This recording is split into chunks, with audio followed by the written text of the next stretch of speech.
पिछले कई दिनों से स्पेशली उड़ी में और टंगडार के इलाकों में ये बात बताई जा रही है कि नेशनल कॉन्फ्रेंस जो है वो एसटी के पहाड़ियों को एसटी के देने के हक में नहीं है, जो बिल्कुल बेबुनियाद गलत इल्जामात हैं और गलत बातें बताई जा रही हैं। नेशनल कॉन्फ्रेंस वो जमात है जिसने हमेशा हर तबके की इज्जत की है और हर तबके को फरोग देने की कोशिश की है। और खास तौर पे उड़ी में 1976 में उड़ी वेलफेयर फोरम, पहाड़ी वेलफेयर फोरम का कयाम हुआ था और उस जमाने से ये स्ट्रगल जो थी ये स्टार्ट हुई थी। और कोई भी चीज पाने के लिए ये स्ट्रगल जो होती है लंबी होती है, किसी वो अलग बात है कि किस टाइम वो चीज मिल जाती है।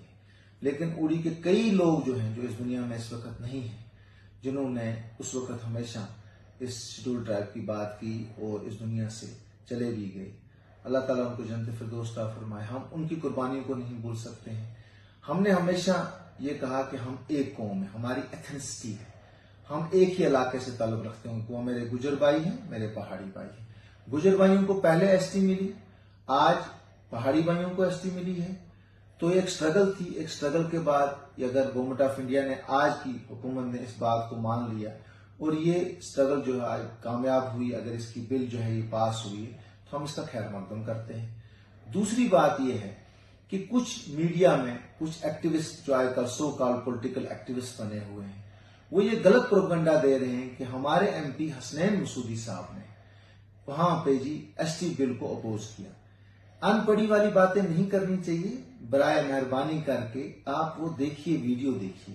हसनैन मसूदी साहब ने स्टेट रीऑर्गेनाइजेशन बिल को अपोज किया, उसने एसटी बिल को अपोज नहीं किया। स्टेट रीऑर्गेनाइजेशन बिल जो है हमने ऑलरेडी जो है वो इसको सुप्रीम कोर्ट में हमने उसको अपोज किया हुआ है। और स्टेट रीऑर्गेनाइजेशन बिल में हमने ये कहा कि हमारा 370, 35A, हमारा स्टेटहुड सब कुछ छीना गया है।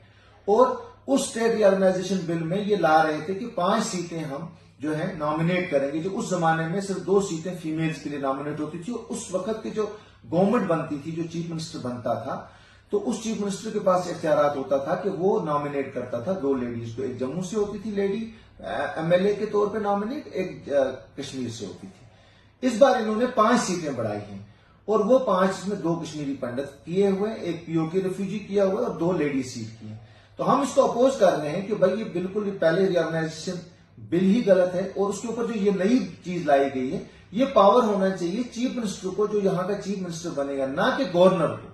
Governor is no authority to appoint और nominate a person, he appoints the person at the behest of the cabinet, उस वक्त की हुकूमत पर। सो हम रीऑर्गेनाइजेशन बिल को नेशनल कॉन्फ्रेंस ने अपोज किया, ना कि एसटी बिल को। सो ये हमेशा के लिए कम से कम ये क्लियर मैं करना चाहता हूं कि नेशनल कॉन्फ्रेंस ने एसटी की बिल को बिल्कुल अपोज नहीं किया। और हम इसको खैर मकदम करते हैं और हम गवर्नमेंट ऑफ इंडिया का भी खैर मकदम करते हैं कि उन्होंने हमारे गुजर भाइयों का जो 10% का कोटा है उसके साथ नहीं छेड़ा है। उसके साथ वो 10% देंगे, जो बाकी पहाड़ी हमारे पहाड़ी कबीले को देंगे, वो 10% उनको दे देंगे। तो हम इसको वेलकम करते हैं और हम ये चाहते हैं कि हमारी यकजहती जो है, हमारा जो प्यार, जो मोहब्बत से हम इतने सालों से हम रह रहे हैं, दोनों तबके, गुजर भी, पहाड़ी भी और कश्मीरी भी जो इस इलाके में रहे, क्योंकि इट्स एथनिसिटी, हमने हमेशा एथनिसिटी की बात की।